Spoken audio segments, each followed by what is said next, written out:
नमस्कार साथियों, मेरा नाम है मनीष भारती। आपका मैं संस्कृति आई इस प्लेटफॉर्म पर स्वागत करता हूं। साथियों, आज जिस मुद्दे पर हम बात करने वाले हैं वह उत्तर प्रदेश के मदरसा से संबंधित है।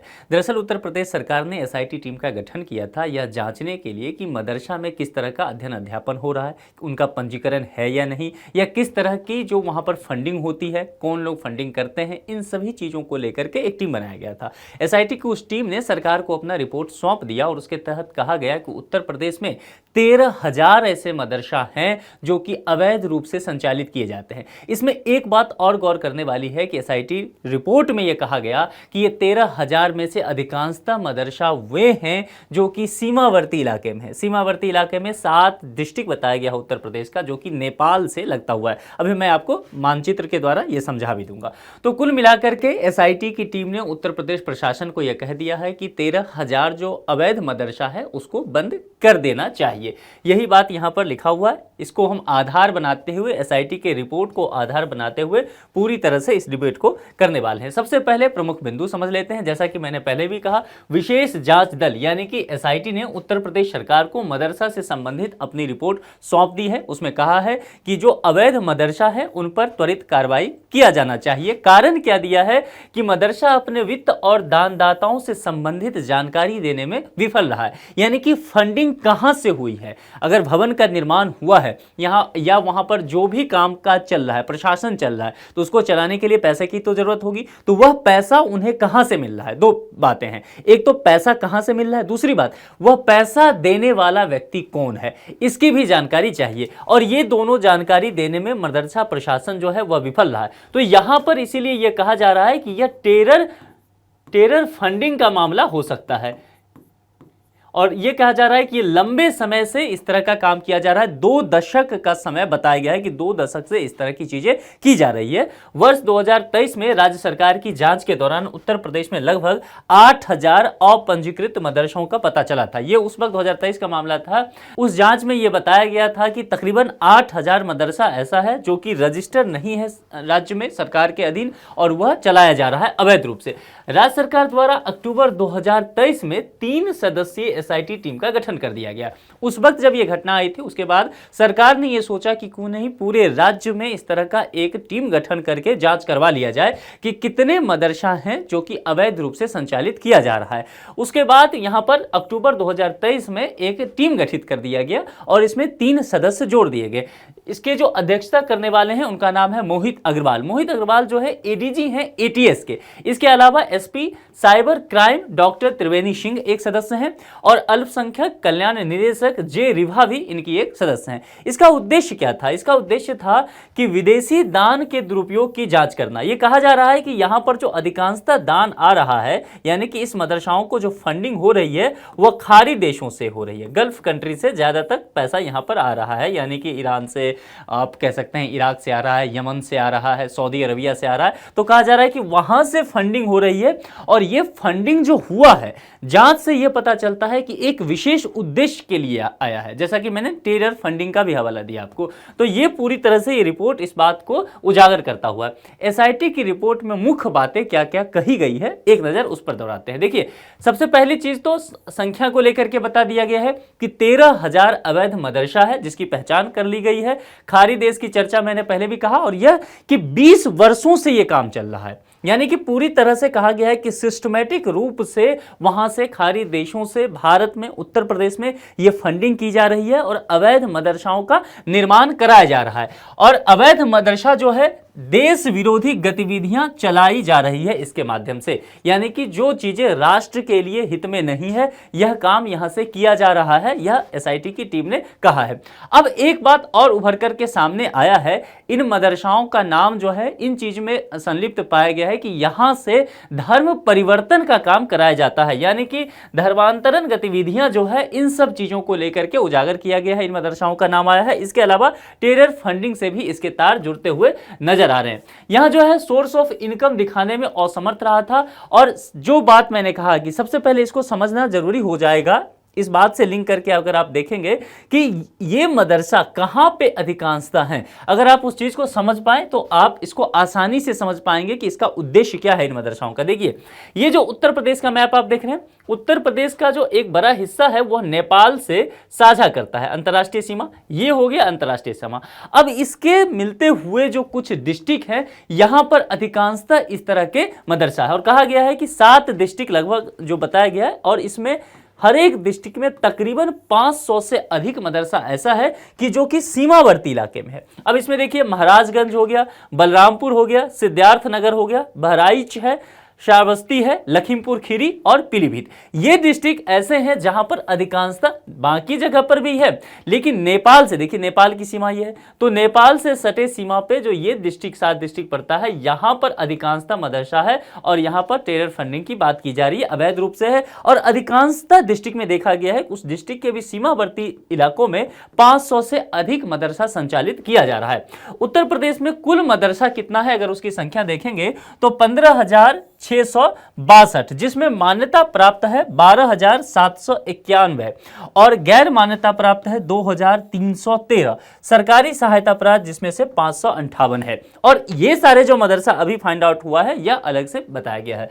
अवैध मदरसों से संबंधित चिंताएं क्या है? अब यहां पर एक तो मामला समझ में आ गया कि 13,000 जो है वो अवैध मदरसा है, लेकिन इसका उद्देश्य क्या है? देखिए मदरसा को सबसे पहले समझ लीजिए, मदरसा का तात्पर्य क्या है कि वहां पर जाके पढ़ाई की बात की जाती है, तालीम वहां पर होता है। हम पूरा मदरसा का भी आपको इतिहास बताने वाले हैं कि किस तरह से मदरसा की जो शिक्षा व्यवस्था शुरू होती है और अभी तक 2024 तक कैसे पहुंचता है, ये सब हम उस पर विस्तार से चर्चा करेंगे। यहां पे कहा गया कि यूपी में 13,000 अवैध मदरसा है, जो एसआईटी की टीम अभी कह रही है अपनी रिपोर्ट में। अब एक अनुमान से कहा गया कि एक मदरसा में अगर बच्चों की संख्या देखें तो 140 हो सकता है, यह अनुमान के आधार पर है आंकड़ा प्राप्त करने के लिए। और उसके आधार पर देखिए कि 13,000 मदरसा है, तो 13,000 मदरसा में और 140 बच्चे के आधार पर अगर आप डेटा निकालेंगे तो तकरीबन ये 18 लाख की बच्चे की संख्या हो जाती है। अपने आप में जरा समझ सकते हैं कि 18 लाख अपने आप में बहुत बड़ा संख्या है। और इन बच्चों को अगर इस बात के लिए ट्रेनिंग दी जाती है कि आपको धर्मांतर गतिविधियों में जुड़ा रहना है, टेरर फंडिंग की जो चीजें होती है उससे संलिप्तता इनका पाया जाता है, तो समझ सकते हैं आगे जा करके इन बच्चों का भविष्य क्या हो सकता है। यह बात तब है जब उत्तर प्रदेश सरकार जो है लगातार इस बात की कोशिश कर रही है कि मदरसा का आधुनिकीकरण कर दिया जाए, वहां पर डिजिटल माध्यम से शिक्षा दिया जाए। उस दौरान अगर इस तरह की रिपोर्टें आज आती है और यह धरातल पर सच भी पाया गया है तो अपने आप में पूरी प्रशासन के लिए नींद उड़ा देने वाली बात यह है। अब यहां पर लेकर के कुछ चिंताओं में देखेंगे तो सबसे पहले मदरसा की चिंता में आता है क्या, सिलेबस को लेकर के बात की गई है, पाठ्यक्रम। आप अगर यूपीएससी के प्रिपरेशन कर रहे हैं तो आपको यूपीएससी ने एक पाठ्यक्रम दे दिया है, प्रीलिम्स के लिए भी दे दिया है, मेंस के लिए भी दे दिया है। मेंस में भी विषयवार आपको मिल चुका है कि ज्योग्राफी में मुझे इतना सारा पढ़ना है, पॉलिटी में ये पढ़ना है, इकोनॉमी में ये पढ़ना है, ठीक है। अब कोई भी शिक्षा हो तो उसमें पाठ्यक्रम चाहिए, लेकिन वो पाठ्यक्रम का उद्देश्य क्या होता है यह जानना जरूरी है। अब आप यूपीएससी में जो पढ़ रहे हैं उसका उद्देश्य है कि आपको एक प्रशासक के रूप में तैयार करना है, उसके लिए विभिन्न विषयों की जानकारी आपको होनी चाहिए। ठीक, एक बच्चे को अगर जानकारी दिया जाएगा तो उसका जानकारी क्या होना चाहिए, उसे भाषा की सही समझ हो जाए, जिस राज्य में वह रह रहा है वहां की स्थानीय भाषा अगर है तो स्थानीय भाषा की समझ हो जाए, हिंदी की सही समझ हो, इंग्लिश की सही समझ हो, चूंकि आगे जाकर के उसको जरूरत पड़ेगा, गणित की सही समझ हो जाए, विज्ञान की सही समझ हो, आज के आधुनिक दौर में वो जी रहा है तो डिजिटल जानकारी हो, कंप्यूटर चलाना उसे आता हो, तो तरह तरह की चीजें यहां पर बताई गई है। लेकिन मदरसा में सिलेबस क्या है, अब यहां पर यही विवाद है। देखिए मदरसा में जो सिलेबस में पढ़ाया जाता है अधिकांशतः वो चीजें उस सिलेबस में रहता है जो कि इस्लाम धर्म से संबंधित चीजें रहता है। तो यही विवाद है कि आधुनिक समय में, आज के इस दौर में 21वीं शताब्दी में क्या मदरसा में जो बच्चे तालीम ले रहे हैं वे इस्लामिक धार्मिक चीजों को पढ़ करके आने वाले समय में किस तरह से अपने आप को रोजगार दे पाएंगे, उनके लिए किस तरह की समस्याएं उत्पन्न हो जाएगी, ये सिलेबस से ही यहां कहा गया है।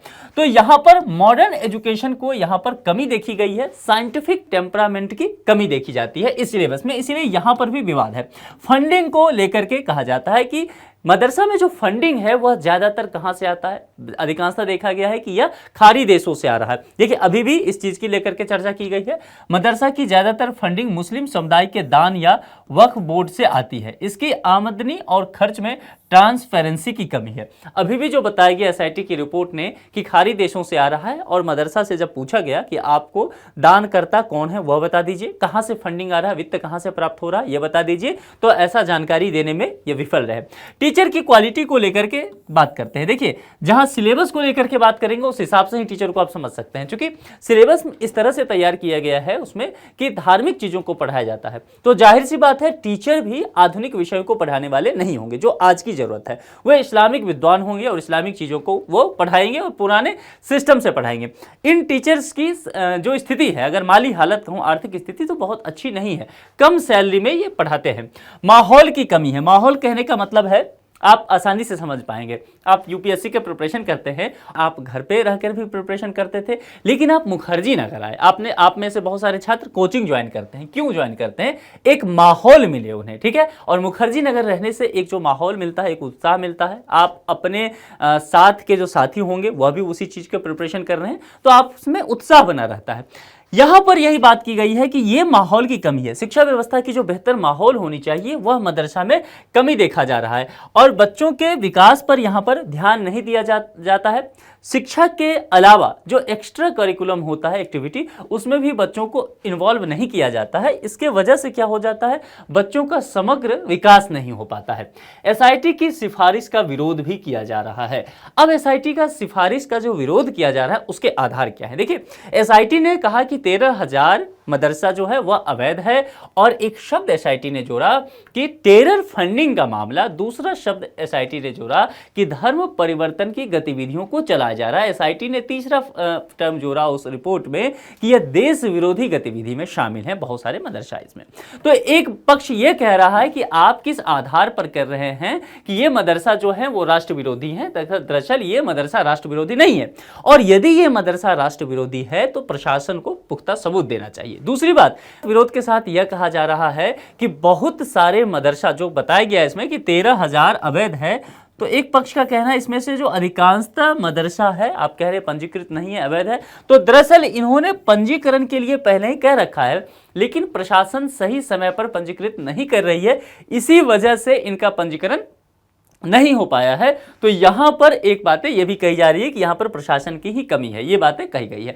अब जरा मैंने आपसे कहा कि मदरसा पर एक नजर डालेंगे कि पूरी मदरसा व्यवस्था कहां से शुरू होती है, किस तरह से शुरुआत इसकी की जाती है। देखिए, दिल्ली सल्तनत की स्थापना के बाद यह कहा जाता है कि मदरसा सिस्टम की शुरुआत होती है। तकरीबन 1192 ईस्वी में अजमेर में पहला मदरसा हुआ, उसकी वहां से शुरुआत की गई थी। इसके बाद गुलाम वंश आया, खिलजी तुगलक वंश ने मदरसों के सिस्टम को और भी संरक्षण दिया, समय समय पर उसे बेहतर किया। यदि उस समय की बात करें तो आपको बताऊं, मोहम्मद बिन तुगलक, आप जानते हैं 1290 से 1351 ईस्वी तक इसका शासनकाल रहा था, ठीक है। तो मोहम्मद बिन तुगलक ने अपने शासन काल के दौरान दिल्ली में बहुत सारे मदरसा बनवाए, और अगर दिल्ली की बात करूं तो तकरीबन अगर आप देखेंगे दिल्ली में उस समय 1000 मदरसा केवल दिल्ली में हुआ करता था। इसके अलावा राजस्थान में था, उत्तर प्रदेश में बहुत सारा मदरसा था, तो देश के विभिन्न स्थानों पर उस वक्त मदरसा हुआ करता था। इन मदरसों के मौलवियों की सैलरी सरकारी खजाने से दी जाती थी। उस वक्त मदरसा में ज्यादातर जो था अशराफिया ही पढ़ने आते थे। अब अशराफिया का क्या मतलब हुआ?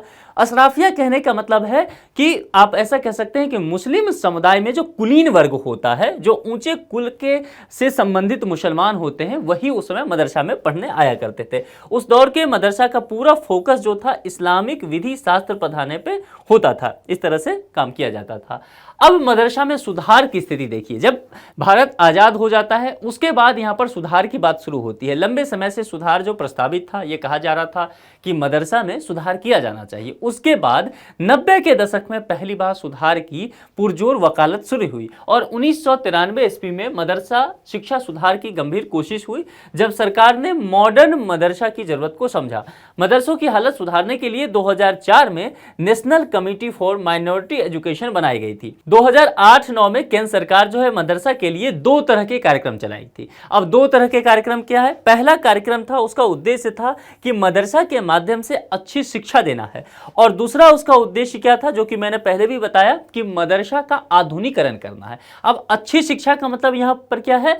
गुणवत्तापूर्ण शिक्षा। और आधुनिकीकरण कहने का तात्पर्य यहाँ क्या है कि आज की जो जरूरत है, आज विज्ञान पढ़ने की जरूरत है, साइंस पढ़ने की जरूरत है, कंप्यूटर का ज्ञान होना चाहिए, ठीक है, तकनीकी ज्ञान आज होना चाहिए, कोई ना कोई व्यवसायिक ज्ञान होना चाहिए। तो एक चीज तो हो गया आधुनिकीकरण के। और गुणवत्तापूर्ण कहने का मतलब है कि वहां पर पढ़ाने वाले जो शिक्षक हों वो वेल क्वालिफाइड हो, वहां का सिलेबस बेहतर हो, इंफ्रास्ट्रक्चर बेहतर हो। ये सब चीजें जो है केंद्र सरकार ने दो तरह से फोकस किया।